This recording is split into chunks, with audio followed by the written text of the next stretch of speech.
speaker. We have Justin Beck, who is a 2009 grad from the Department of Computer Engineering, and he also double majored in computer science. He's worked with some companies you guys maybe heard of, Google, Microsoft. He right now is working in a company that he created called PerBlue. I know some of you checked him out at the career fair. So let's welcome Mr. Beck, and he's going to tell us about his experience.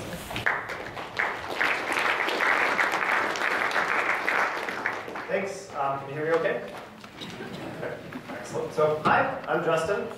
I hopefully will try to captivate your attention for the next 50 minutes with some of the most important things I can think of to try to communicate to you.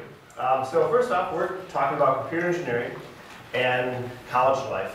And I'm the CEO of PerBlue. So once upon a time, I was here as a student. I interned at Google. It was a great time. Went out to California, motorcycled around the coast, had a great time.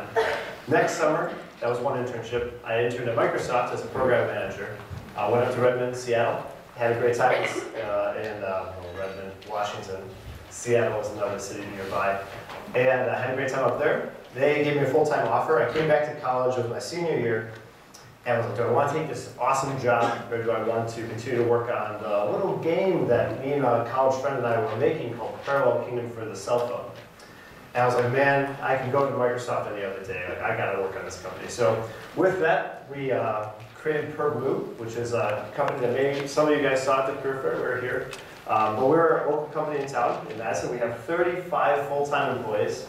We serve 700,000 players, and we have one awesome game. And so that's kind of the company that I co-founded with Andrew and now run and keeps my day very occupied. So this is my job. It's a little, maybe let me do some of the lights here. Technology. Is that better? Can you still see me at least a little bit? No? Okay. Anyways, that's my job. I have a good job. It's very fun. But we're here to talk about computer engineering.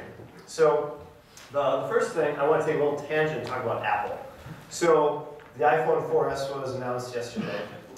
Yeah, you know, we can all say our opinions about it or whatever, but the thing that I would like to point out in a macro sense is Apple is worth approximately $340 billion. That is approximately one of the most valuable companies in the world. Apple is worth more than all the European banks combined. Apple is also past an energy conglomerate, like, you know, the energy companies, you know, Exxon. Exxon has, like, you know, supplies the world with energy, right? And Apple, a company that makes a few mobile devices, is quote unquote more valuable than them. Apple has over $70 billion in cash in their bank account. I don't know what your checking account balance is, and I know what mine is, but it isn't $70 billion. Now, another interesting point here is Apple is cash accumulating money. That means basically they're taking in their sales, they're paying all their employees, they're paying all their advertising expenses, and then they have all this extra money profit, $7 billion a quarter.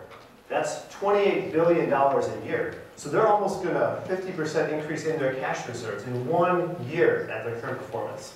So Apple's growth has been 4x in the last, you know, what, a year, 2 years, and that 2.5 years. We're in a full-bore recession. And Apple is growing a huge company 4 times value. So that's interesting, right? You know, so I'm sorry for talking all these numbers and money, and, you know, you probably don't care that much about it, but I just think it's a really interesting point to show that in a recession, a company which we know, I mean, we know Apple, right? And we've known Apple since 1984, and they had said that Super Bowl commercial with that crazy chick running down the aisle, and we probably didn't see that, but we can watch it on YouTube, and you know, and now they make mobile devices that many of us have, and they're cranking out enterprise value like no other. Anyways, Apple, growth, recession, interesting.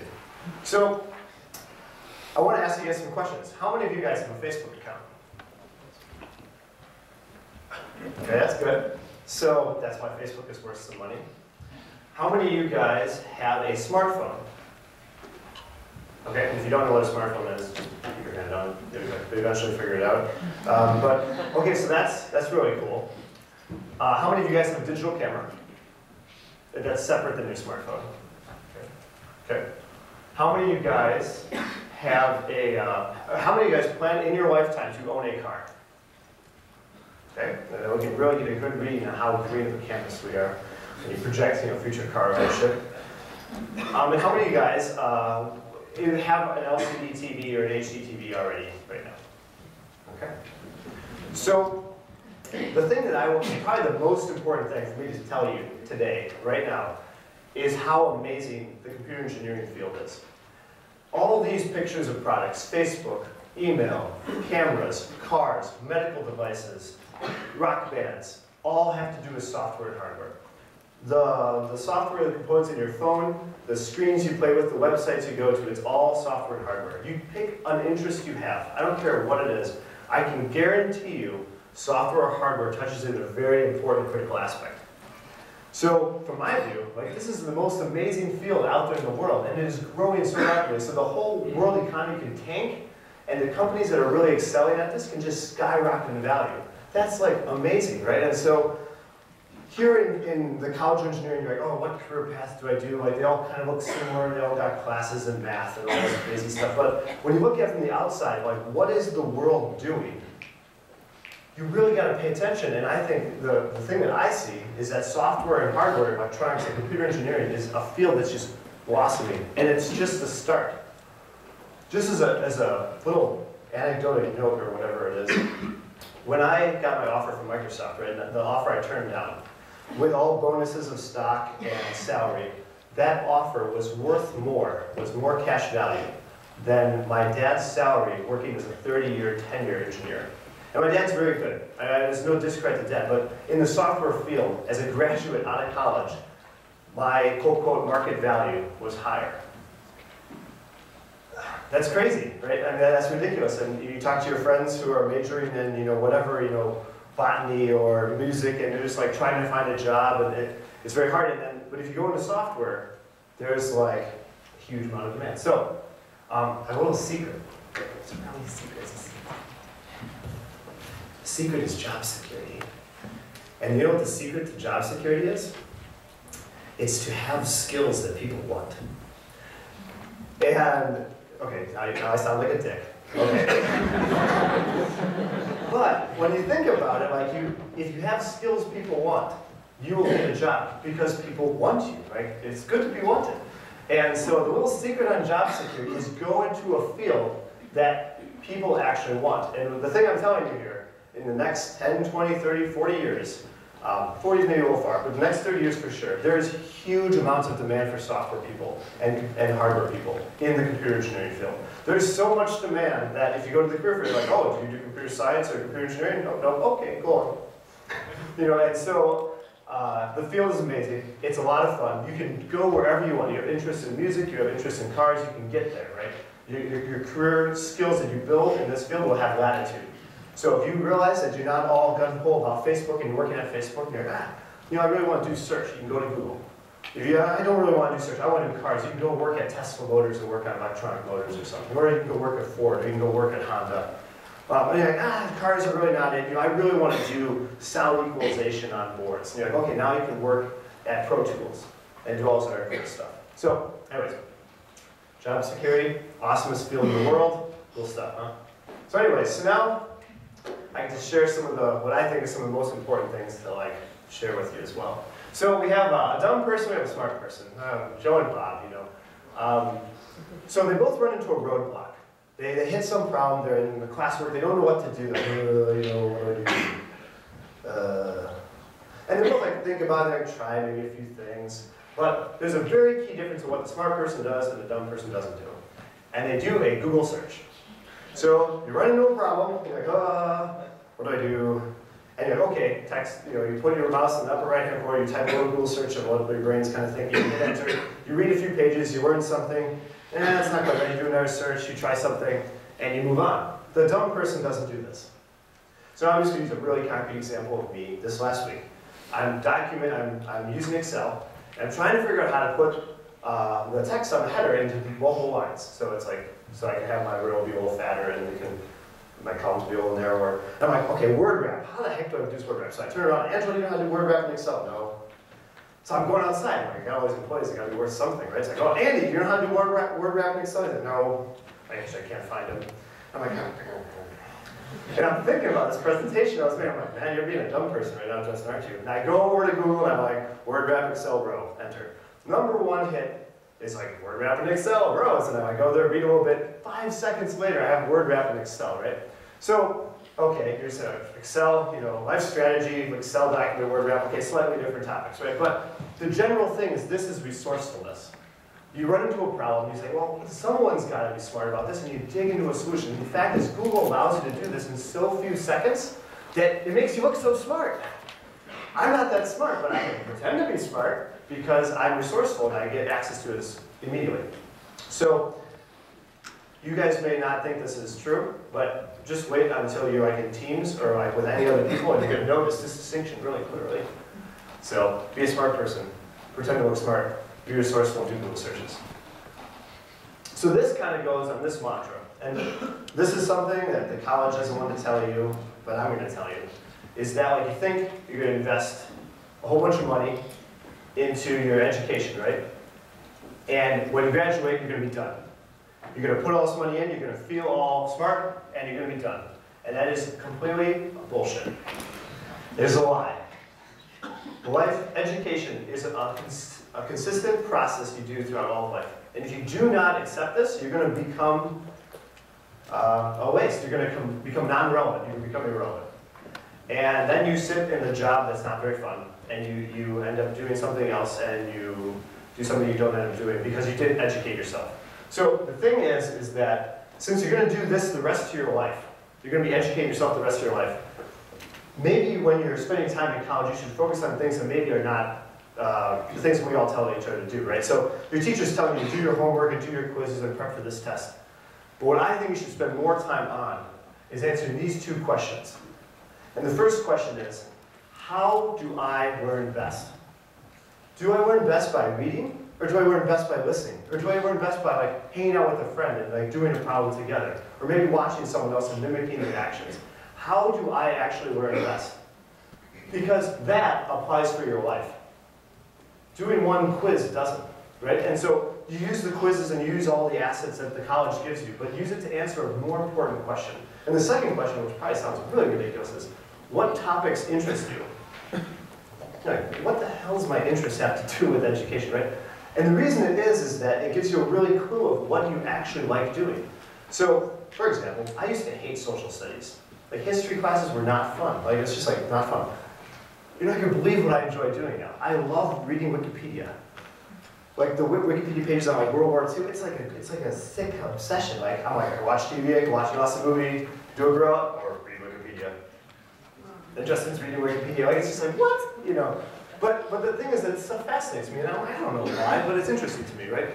And so by finding out what topics interest you, you can kind of like stem down and say, okay, maybe that's a path that's worthwhile taking. Maybe that's something, maybe it's giving me a clue. And this comes down to, which I think is maybe one of the most important things. So your mom and dad, they make love, and they conceive you. And the baby comes out, and it comes with a big receipt. Right on it, it says, here's what this baby's going to be good at in life. This is its talents. You were born for destiny. You know, whatever it was. No, it doesn't happen that way. The baby doesn't come out with a receipt, as much as I wish we did. You know, and your parents don't know what you're going to be good at. You don't know what you're going to be good at. I don't know what I'm going to be good at. Our talents, which are our innate skills and strengths, don't come printed with us in a package of DNA. This is a problem. But it's a fun problem because then every day that we live in our life, we can go on the search of trying to find what our talents are. So the key thing comes down to this question. I love blank, right? You know, when you're working on something, you're like, I love doing this. And even though it's work, it doesn't feel like work. I can do this every day of my life and I'd be happy as a clam. Clams aren't actually happy, but, you know, and so you have this kind of expression. So, now why am I sharing this with you? So, in college, you can like spend time like trying to, you know, figure out your career macro and all sorts of stuff, but like all of life, you spend trying to find that printed receipt that should have came on the baby. which is your talents, what you're really good at, what you love doing. And it's a search. So now we all know, okay, if you're searching for something, it's really important to know that you're looking for it. But if you ever played Legos, right, you're like searching through the box and you're clawing through the pieces and you're looking for that one stupid piece, you're like, sure, I'm gonna find it, give it to me. You know, and you can spend hours and you can't find a piece, right? You guys know if you've done that here. So when you're searching for something, you're never gonna find it, right? But if you know you're looking for it and you're just perusing through life, you're going to parties, you're doing homework assignments, you're doing tests, and all of a sudden, pop, the piece comes out. And you're like, oh, I really love doing this. Wow, that's really fun. The key thing is that you know that you were looking for it, so you can pull the piece out and say, that's interesting. That's relevant, that's meaningful to me, and just remember that. Remember what you love doing. Because that's the hints, the clues that the receipt, pops out in our life to tell us what we're really good at. So I don't know if I'm hoping that's helpful. But think about it as you're clawing through the Lego pieces of life. Look for these little things that pop out. Now, just a note, why am I sharing this? Because if you're not looking for this and you're not thinking about this, the things are going to pop out. You're going to enjoy the moments, but you're never going to capture it. And it's going to be gone. And you're going to spend 4 years, 10 years, 20 years, and you're like, I still don't know what the fuck I'm good at. And that's a really depressing question. So, telling you now. Okay, so, simpler things. Do an internship every summer. Sounds simple enough. But I mean this, like quite literally. Every summer, when summer comes, you should be on an internship. And if you're not, you should be asking, well, why am I not on an internship? And there's going to be a list of reasons, and you can figure that out, you're smart. But it's awesome. You're going to learn more in your internships than all of college. The college enables the internships to happen, that's a separate point. I played volleyball 3 days, 2 hours a week at Google. I had a great time. I learned more in Google than I probably did in multiple years of college, in 3 months. And the same is true for Microsoft. Can't be clearer than that, right? Pretty simple. Second one. This one is a little more complicated. Pick one student org to do every semester. More complicated, like I said, right? So not 0, not 2, not 3, 1. And the reason 1 is that in the beginning of the semester, like the really ambitious people are like, I'm going to do all these things, and I'm like, they sign up for all this stuff. And then school and life actually happens, they're like, oh crap, I got way too much to do, I can't do any of this stuff. And it all crumbles apart, and your girlfriend breaks up with you, and it's a mess, right? So do 1. And the reason you do 1, you can be really focused on it. You can make new friends, you can get really involved, you can learn a whole bunch of stuff, you can have a lot of fun. You get to drive a Formula car, maybe you get to make a robot, maybe you get to make that fountain spray some water at some people. Maybe you go rock climb, maybe you do sailing. I don't know what it is, but do 1. Don't do 2, don't do 0. And I think you're going to have a lot more fun. I wish I would have known this. How are we doing? Is this okay? Am I keeping you guys' attention? Okay, cool, thanks. So, prioritization. So this, I was talking about a whole bunch of things that hopefully are valuable. But this is a skill. And again, it's something your professors will not tell you. So, prioritization. Prioritization is about choosing what to do first. I'm actually going to pop all these things in here so you can get the punch on here. Okay, so the top 20% of what you do will produce 80% of the value. This is true. You can say, that's not true, Justin. It's 90-10. Okay, it's 90-10. Percentages might be off. But the general idea is that a little bit of what you do, the most important work, will actually produce most of the value. So you can kind of read ahead of me here, but so when you're prioritizing your time, right, you're trying to figure out what to do. Here's the process that I'm going to recommend. Not recommend, I'm going to tell you this is the process you should use. But you should make a list. So you should write down all the shit you have to do. Make a big-ass laundry list. Like, oh, here's all my quizzes, tests, homework. You gotta go on a date, I gotta hang out with friends, I gotta go to that street party, I got all this stuff to do, right? And now sort it by what's the most important to you. Not your friend, not your parents, not your professor, you. What is your most important things? What's most important to you? Sort the list. And then you look at it and say, okay, well, how much time do I actually have? What do I really reasonably think I can accomplish? And go down from the top and draw a line. Anything south of that line, you're just going to cross out. You're just going to cross it off and you're not going to do it. You're not going to worry about it. You're not going to collect it. You're not going to think about it. You're not going to even consider doing it because it's south of the line. It's not important. And everything north of the line, you're going to do. And you're going to do it to great quality. And you're going to do it from the top item down to the bottom item. And you're always going to do it that way. You're going to do the top item always first. Get it done, cross it off next. Do it, get it done, cross it off next. Now, here's why people don't tell you this. In college, people are like, okay, in this class, we're going to have to read all these chapters, and then we're going to have all these quizzes, and then we're going to have all these assignments, and we're going to have this huge project, and we're going to have all this stuff, and they're all telling you the same thing. And your friends are telling you the same thing, different language, but same concept, right? And we get so focused on doing and doing and doing and doing, we get so much crap to do. And the real question is, what's the most important work? What's going to give me 80% of the value? And so if you sort the list, figure out what you can do, draw a line, and cross off the bottom stuff, you're going to end up doing the most important stuff.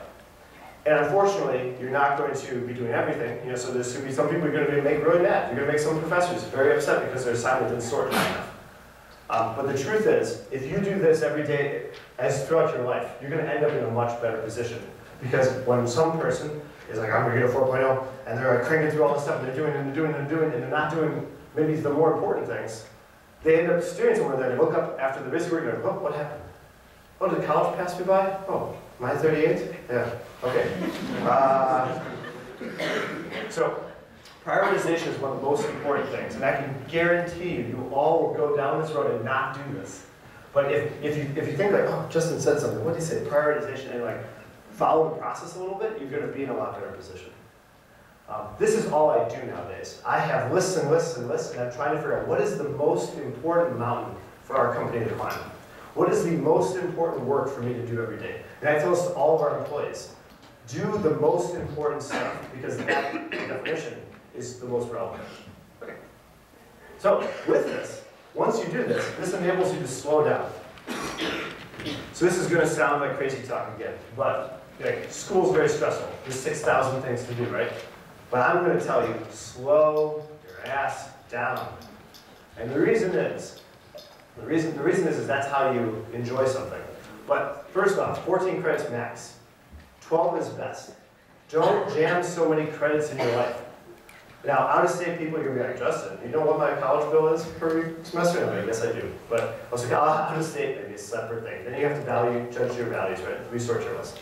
But for in-state people, or people where you can take a little bit more time, slow your college life down. You're going to have better ROI, return on investment, out of your classes you sign up for. You're going to have more fun in your student org. You're going to be able to spend more time with your friends. You're going to be able to party more. You're going to be able to travel more. You're going to be able to do everything better and more fun if you just slow down. It's a really simple decision. It's when you fill out your classes, but it affects everything. Sleep every night. You're not going to believe how much sleep I get at night. Guess. Guess. Okay, so between 9 and 10 hours of sleep a night. I sleep more now than I ever did before. That's true. Probably more than I did as a baby. And you know what? I haven't been sick in 12 months. Every day, I don't fall asleep in any meetings. I have more fun per day, every hour of my day, because I just sleep. It's so simple. Like sleeping's so much fun. I don't know how people is it the best drug ever? It's bed. You wake down and oh, this is great. Why do we not do this? So if you slow down, you can sleep. And your friends can be like, oh, you asshole. Oh, man, I gotta take 6 Mountain Dews and 2 cappuccinos and 3 espressos in order to make it through this class. You're like, oh, whatever. Screw you. So work smarter, not harder. So you guys are all ambitious people. You're here at UW Madison. I don't have to tell you to work harder, but I do have to tell you to work smarter.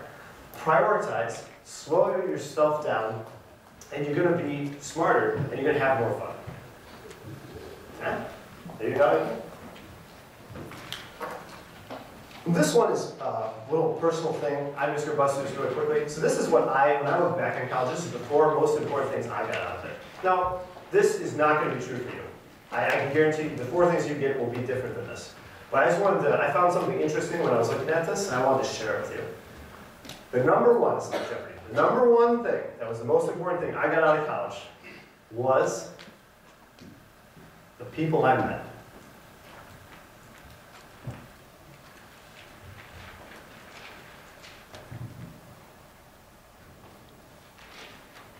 The most important thing I got out was the people I spent time with. That's interesting. The time I spent in the lab working with my coworkers, my co-founder who I met, all my friends, the career fair, the employers that I ended up working as an employee, the people were the most important thing.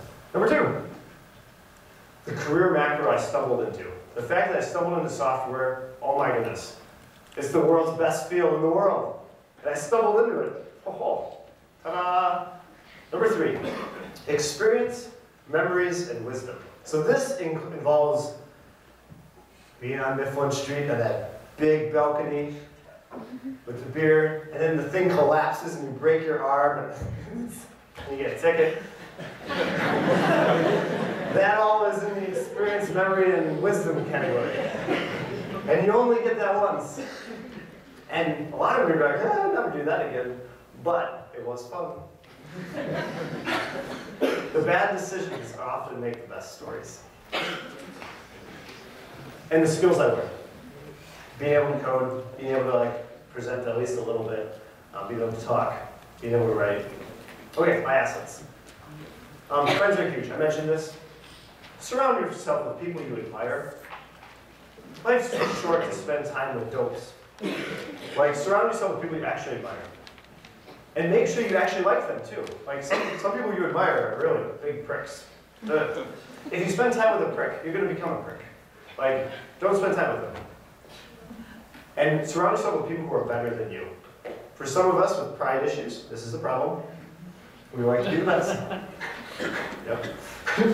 You gotta swallow your pride. All of life you're going to be surrounded with people that are better than you in almost every aspect. Just get used to it. It's okay. You can let them, go ahead, let them run you first. Let them always pass you on the run, it's okay. The key thing is you'll get them in the end. And when communicating with your friends, or your coworkers, or your teammates, think sales. Think you have a Badger ticket, right? And you can't get it. So you want your money back, right? And you're trying to sell someone a Badger ticket, right? To the football game, to the Nebraska game. It wasn't a hard problem, right? So you're like, okay, it's going to be a great game. It's just great seats. Being in the student section is a once-in-a-lifetime opportunity. You're pointing out all the positive components of the thing the transaction you're trying to complete, right?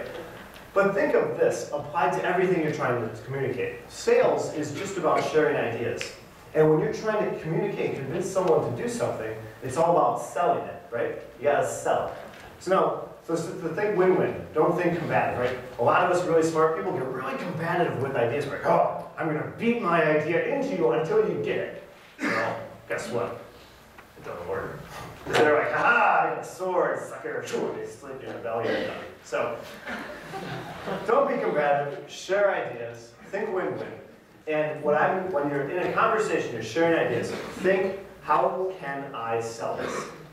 By just thinking this way, you're going to enhance your communications by tenfold, right? Okay, so let me just make some concrete examples. You're at the career fair, right? You are selling yourself. Okay, what are my best aspects? What are my best aspects? I'm cute. Okay, go. But basically position yourself and sell yourself consistently. If you're an engineer, no one's going to tell you how to sell something, right? You got to figure this out and do it. And I'm telling you, sales is everything. I don't care if you're an artist, musician, engineer, nerd that just plays games on the computer. You got to sell yourself because even your World of Warcraft guild is going to turn you down if you can't sell yourself. So, sales is everything. Experience matters, not age. I'm 24 years old. I run a company. I have 35 employees. I've got a whole bunch of investors. We sell our product worldwide to a lot of different people. My age never got in the way of this, but my inexperience did. Inexperience is not having experience in something, right? So the key thing here is play around, get experiences, travel the world, do stuff, get yourself exposed. If you gain more experiences, you will become more valuable. It has nothing to do with your age. So don't say, I'm young, I can't do that. It's complete BS. Take risks. Jump off some cliffs. Metaphorically speaking. Whatever this is, life is full of risks, and I can guarantee you won't do this. Because human beings are very risk-averse creatures. We would much rather die than take a risk. We'd much rather die than be embarrassed by our friends. We'd much rather die than break up with that person who's really not a good fit for me, but it's just kind of working out. you know, take some risks. You will appreciate them once you're on the other side. It does not take many cliffs that you have to jump for you to end up in a very, very unique position. Again, I'm just going to point out, like, I had no clue that I was going to be running this company and doing all this thing by just jumping over a few rocks. The other, if you've seen The Dark Knight and the Joker's got all that money, he burns it. And he's like, gas is cheap. But, you know, the other thing's like, look what I did to this town, you know, a couple of barrels of gasoline and a few bullets. And what I say to the economic development people in Madison is, look what I did to this city, and you know, with $10,000 and a few ideas. You know, we made a whole company, employed 35 people in a recession. That wasn't too hard. Take some risks. Ambition makes all the difference. Have fun, run your Ironman, climb a mountain, have a great time. Thanks, we have some time for some questions. I do not expect you to email me, but please feel free to send me an email at all. I would love to entertain your emails, and I will reply. That'll be great. So question time. Let me turn the lights on and we'll go ahead and shoot. What was your favorite internship? So I had the most fun at Google. Microsoft was really fun too. It was a combination of culture mixed with the people I was surrounded with. But Google was my favorite internship. What types of things were you For work or for play? So for work, basically, I was a software engineer, so I was building a back-end debug system for product search in Google. So if you search like sofa, and it like puts all these items in there, I was basically building a debug system for sorting those things. So that was my work project. I was in C++, and I was coding all the time. It was fun. Did that answer your question? Cool. All right, shoot. What exactly is PerBlue? PerBlue is a mobile and social gaming company. We make the location-based role-playing game Parallel Kingdom. So it's a gaming company, but we own all of our assets, distribute our game ourselves, and so we basically make entertainment. Did that answer your question? Yeah. Yep, so you can find PK, Parallel Kingdom, on your iPhone, Android, or on the web. You had questions? Yeah, what engineering major did you start out with, like as a freshman, or like first couple years did you start out with? Started out in material science. Then I went to, actually it was material science, I was thrashing around a little bit there, and then I eventually did computer engineering. I think I was thinking about electrical there for a moment, and then I was like, I gotta do software. And then I built it. Like, what made you make that transition? So I had coded a little bit beforehand, and then so I'd like done an internship at CUNA Mutual Insurance Group here doing software stuff, and I didn't think I really wanted to do software, but then I was realizing it was just so much fun, and I was enjoying it. It was like one of those elusive talents. I was like, I just gotta do this. And even though people were recommending that I shouldn't do it because I basically just said, screw it, and just go. And then right after I made the decision, about 6-7 months later, I got into the internship at Google, and my life took a whole different tangent. Richard. You have a degree in computer science and computer engineering. Which one do you find is more important or that you use more? Which is more valuable? So computer engineering and computer science are so similar. That's why a double major is so easy. If you look at computer engineering graduates, I bet almost 50% of them have a computer science major. Because once you do the engineering curriculum, you pretty much have the science double major done. So the short answer is your engineering, being in the College of Engineering will give you a very solid engineering curriculum, which will be extremely valuable. In computer science, you're doing a more liberal arts basic curriculum, which I would say, at least in the practical engineering sense, is not as valuable. So if you're doing computer engineering, you might as well pick up your computer science other major. If you really want to do more of a liberal education, then you can, then you basically can do a computer science thing and still do software. So that would be my answer. Hopefully that answered your question. All right, more questions? Shoot. What was your most valuable course that you took? Ooh.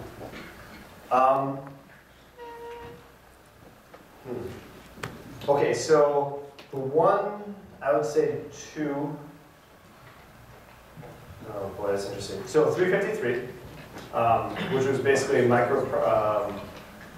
which is basically embedded microcontroller stuff, and basically an assembly language, was extremely interesting. The other one is 552, which is computer architecture capstone course, which was like a whipping. Like you basically build a processor for a computer, but like it's like that was my first marriage with my team partner on that one. So that was very educational. But I would say those two were some of the most interesting ones. But what I would do is I would look at all your engineering capstone ones are going to be really fun. whether it's 453, 552, a 601, like a mobile processor, mobile class. I mean, all of those will be really, really interesting. So, yeah. So don't take too many of those at the same time, because it's really miserable. Go. At what point during your senior year did you decide not to take the Microsoft job, and what kind of like prompted that decision? Short version of the story, I was there in the recruiting office. They gave me the offer, wrote the numbers on the table like in their own presentation. And I'm like, okay, when do you need to know by? And they said 2 weeks. And I handed them a piece of paper back. And I was like, well, I can't tell you in 2 weeks. By the way, when you say no to something, very often, like, weird things happen. So saying no is a good thing in general. So yeah, I gave the offer back. They were like, oh, that's weird. And then they're like, okay, well, how much time do you need? I'm like, 2.5 months. Came back here. Within 2 weeks of working on PerBlue apparel cleaning stuff while at college, I decided I was going to turn it down. It took me another month and a half to formalize that or whatever. But so 2 weeks is the short answer in senior year. More questions? Go. Oh, you said you had coding and stuff in your first internship. How much coding and software experience did you have coming into college? So I had a chunk. So I started coding in high school, and I got really into it, and I kind of stumbled on that. And I was having fun, but I wasn't a very passionate. I was having fun, but I didn't really know that's what I wanted to do. And then freshman year of college, I did lots of coding. So with the student orgs I was part of, we had big projects that we were working on, and I was just tearing into them and having a good time. So the short answer is I was doing a substantial amount of coding pretty early on, but I guess I would argue is that that's not as relevant. The key thing is to just try it and see if you love it. If you love it doing it, you're going to keep doing it. But the awesome thing with coding is you don't need a class to start coding. You just Google how to learn JavaScript in your browser, right? Make a little website, and you can be coding. And it's you can get coding in 30 minutes, and then the whole world opens up to you. More questions? Shoot. On a day-to-day basis, what do you do at PerBlue? Ellie, what do I do? I think you describe it best. You say that no one can describe what you do. No one can describe what I do. I sit on my couch and I look at my monitors. I watch the revenue go up. No, so on a day-to-day basis, what do I do? So the current vision I have for right now is my goal is to inspire, educate, and facilitate. So I'm trying to set a trajectory of a strategy of the company, and then try to communicate it down to all of our employees to really understand. I'm trying to motivate them to make sure they understand what little pieces they're doing and how that affects the whole big vision. And basically, most of my time is actually really spent in meetings with people, talking about things and providing them feedback, making sure that certain things are getting done correctly, sorting their list to say this is more important than that. My job right now is very, it's crazy. So I would argue that my job is kind of a little different. I kind of miss the days where I was an engineer. I miss the days where I was just coding. I had a closer scope and more tangible impact on what I was doing. Those were good days. I hope to go back there. So, yeah, go ahead. So basically, your current job description would be more under the whole business management type of area. So would you also advise that maybe getting a certificate in business along with the double major in computer engineering and computer science, or would that be too much? Yeah. Would So that be valuable? okay, so I'm an entrepreneur. So I run a business. I do business stuff, I run the company, right? So a lot of my job stuff is business things. So I didn't do a certificate in business. I didn't go to do an MBA program. I didn't go to business school. I took 2 business classes all my life. So basically, I got the practical hands-on MBA program, which was basically start a company, make it make money. So I recommend that no matter what you do in your life, right? If you want to do something, just dive into it and go. So if you really have a strong interest in business, the business school does have a bunch of great certificate programs. The key thing I would think about though is, okay, what is the usage of my time, right? It's easy to pull in lots of different things, sign up for lots of things, and then go, okay, well, this is actually what I wanted to do. So if you love business, and let's say you love business and love software, well, focus on your software skills, and then start a company when you graduate college. That would be my recommendation. I mean, it's a lot of fun, and it's going to give you all your business education you wanted. Okay, more questions? Go. What is PerBlue currently working on? So right now we are focused on Parallel Kingdom, which is the game I was mentioning. Right now, the Q4 goals is we're trying to make it a lot more accessible, so more people can make it easier for more people to get into PK and play it and have fun. Right now, a few more hardcore MMO players will get in there and have a great time, but we're trying to make it a little bit more mass market, so it's a little more user-friendly. So that's like a big, big push. We're also investing in social. So Facebook has all these awesome features, right? But inside PK is still a very social place, and we're trying to basically provide lots of feed functionality and things inside the actual game to really increase social engagement. So that's Q4 goals. Bigger picture, we're basically pivoting our product into a gaming platform. So our goal is to make a gaming portal for the mobile phone. Where basically we can ship more content and kind of become a recurring business where we kind of continue to ship more games and content for people to be entertained with. And that will basically increase our lifetime value of our customers. So, more questions? Why did I say lifetime value? Shut you all up. Go. Are you planning on making another game? So with that portal, then we'll make more games and we'll ship it inside of our portal. We made more games in the past, and the key thing when you're doing growth strategy for a company is you want to be really careful how you grow. It's very easy to just try to start up multiple companies. So like, for example, Steve Jobs learned this with Apple. So when he came back from Pixar and came back to Apple, he was like, we have 130 products, we're going to have 3. And so it's really important to stay very focused. So the short answer is yes, the long answer is it's complicated. More questions? Go. Where do you see the growth of your company going? Or, I mean, where do you want to be in 5, 10 years as far as employment? I don't know. So 5, 10 years is a long time. So my plan in 5, 10 years is to grow PerBlue to be substantially big, either sell it or transition or exit out of it. And then I plan, so in 5, 10 years, I plan to start another company and do everything. Help invest in other companies, help other entrepreneurs really build their businesses. My goal is to, in my life, now that I've kind of found what I really love doing, my goal is to found and run about 5 businesses maybe, and then invest in lots more than that, and have a great time. Yes, sorry. How did you first market your game? So I would sit there and I would email bloggers to say you should blog about our game because it's really interesting. And so I went out there and just like hand sold pretty much all of our initial press. And as an engineer, that was really fun. And so I spent a whole bunch of time emailing, and then we had this kind of an initial viral kind of magnetic attraction because we were like one of the first location-based games out there. And that kind of like really jump-started us now. So how does your game make money? We make money by selling, I'm so glad you asked. We make money by selling a virtual currency, which is kind of like poker chips. So you go to a casino and you get basically chips and you spend those chips. So in PK you buy food and you spend that food on different things inside the game and you're paid for the food. So we have a whole little economy going on here. So if you know, I'm really rich or something and I can basically buy food and someone else just wants to play the game, they can basically sell me wood, I pay them food, and they'll get wood, the commodity, and then they'll be able to spend their wood and do all these different kind of things.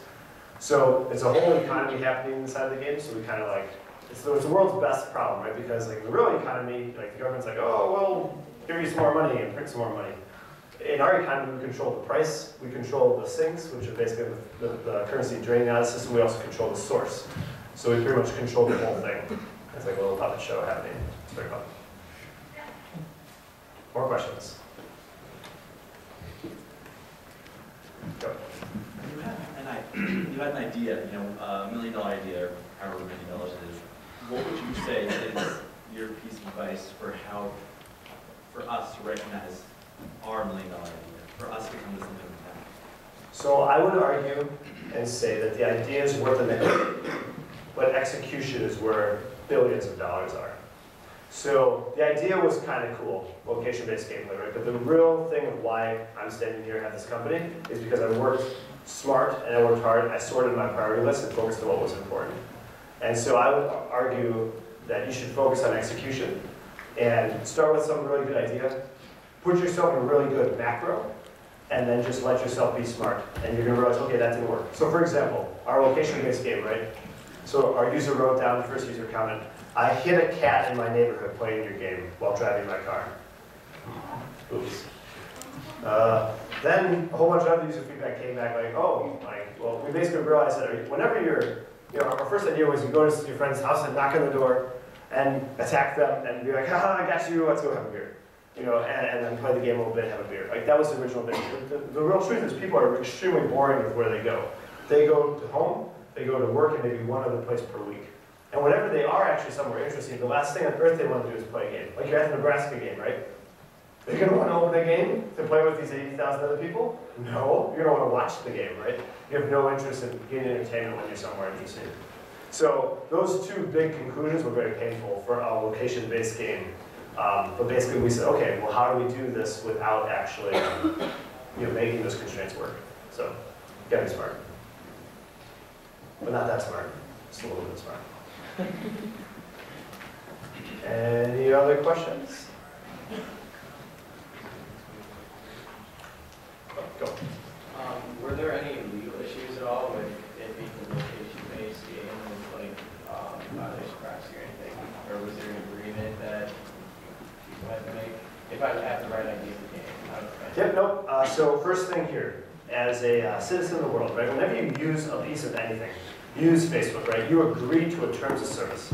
Now, you're supposed to read this, and most of you don't, right? So the first thing I'm going to say is that there's legally binding things in there in that agreement that you assign to. So when people play our game, they agree to say, okay, I'm giving you all this information. Yes, you can do with what kind of stuff you want to do with it. And we try to be a good corporate citizen and keep the information very protected. We encrypt it, we do all sorts of stuff, right?